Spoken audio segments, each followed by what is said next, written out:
Je suis avec Amadou Dio. Amadou Dio, bonjour. Bonjour. Vous êtes président de l'ISM, l'International School of Management C'est bien ça. de Dakar, Oui. qui est la première école de management d'Afrique de l'Ouest. Et vous avez animé tout à l'heure une conférence dont le titre était «L'Afrique et ses devenirs». Oui. Alors une première question, 20 ans après la création de votre école, quel bilan en tirez-vous et pensez-vous avoir fait avancer l'Afrique de l'Ouest dans le bon sens? Oui, ça a été notre contribution, je pense, au système éducatif africain. Ce que nous avons fait en réalité, c'est qu'il fallait faire évoluer les méthodes pédagogiques en termes d'innovation et nous avons essayé d'introduire le maximum d'innovation durant 20 ans, ce qui a permis aujourd'hui à près de 20 000 Africains d'être formés en management au départ, mais aussi en droit ou dans les métiers de nouvelles technologies. Donc c'est un groupe autour d'un projet privé. Nous avons mené une entreprise éducative, une entreprise sociale au service du continent.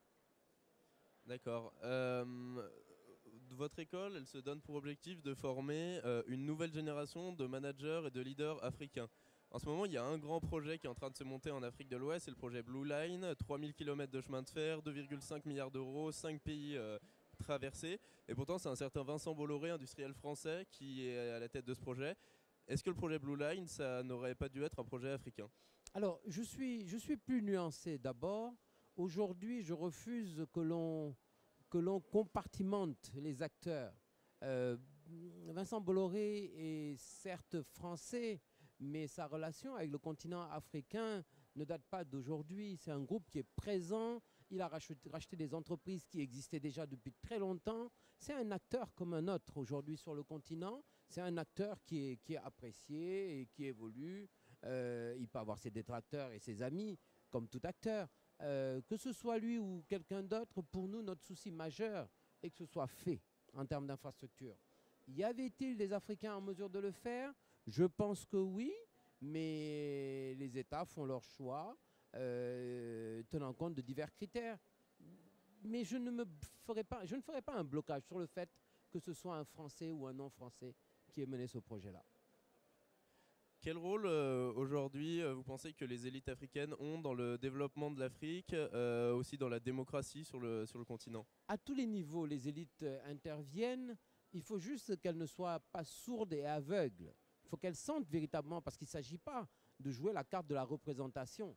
Pour représenter, pour mener, pour penser, il faut le faire en étant à l'écoute de toutes les populations, prendre régulièrement le pouls des populations.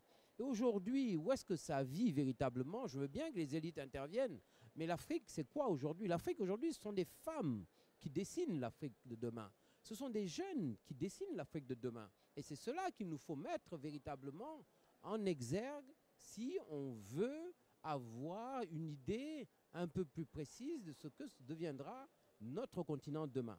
Il existe une Afrique créative qui est là dans le monde, d'abord sur la base de notre savoir-faire en termes d'artisanat, en termes de culture, dans le tissage, dans la musique. L'industrie culturelle est impressionnante et je pense que l'Afrique aura apporté au monde sur le plan à ce que j'appelle lors du rendez-vous du donner ou du recevoir, où tous les continents devront apporter quelque chose.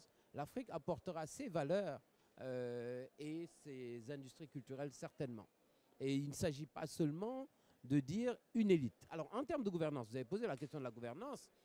Je répète souvent qu'il y a une tradition de gouvernance de la période précoloniale déjà. Et on a trop vite fait fi de ce qui a été fait avant. Et nous avons des leçons à tirer de ce qui a existé avant. Lorsque l'Afrique du Sud vous parle d'Ubuntu, la relation à l'autre, cette forme d'altruisme, c'est une valeur forte dont le monde entier a besoin aujourd'hui. D'accord. Et il y a un défi aussi pour l'Afrique, c'est une fois qu'elle a formé ses élites, de les garder. On voit qu'il y a quand même beaucoup d'élites qui partent une fois formées.